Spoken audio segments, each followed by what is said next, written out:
Nino Brown, I say, once the reverse carry trade unwinds and we see a large dip in the market and Bitcoin, do you think XRP will dip before it takes off? There's going to be volatility. That's all I know. Does it go down? Does it go up? Or could you buy more?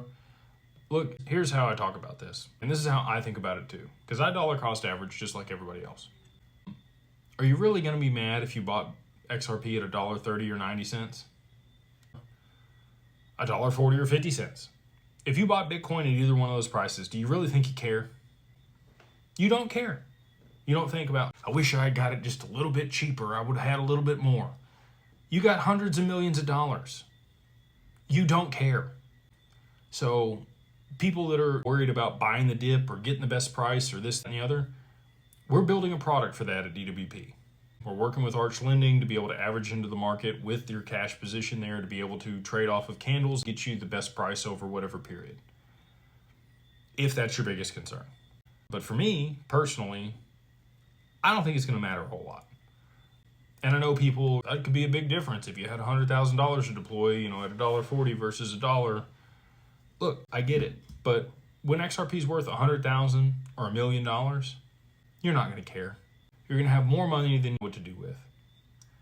And as long as you understand capital preservation, you have a mission statement, core values, principles, you set up your family office, you're working with good professionals, you've done things the right way, you understand insurance and trusts and taxes and all the other fun stuff, it's not going to matter how much you got. Your family's going to be set for multiple generations. Thinking about, well, I'm going to wait for the dip. You could miss the whole thing if you're waiting for the dip.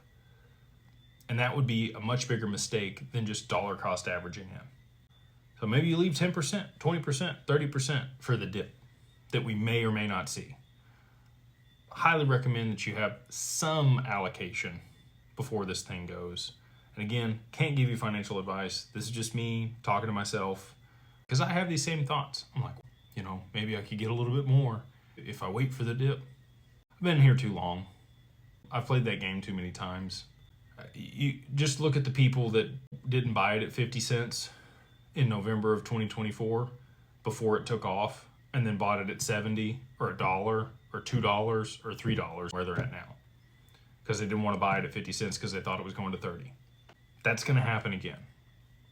So not to get preachy or get on a soapbox, I've seen this happen to too many people and it irks me. I've done it myself. So I'm trying to help you guys not make the same mistakes.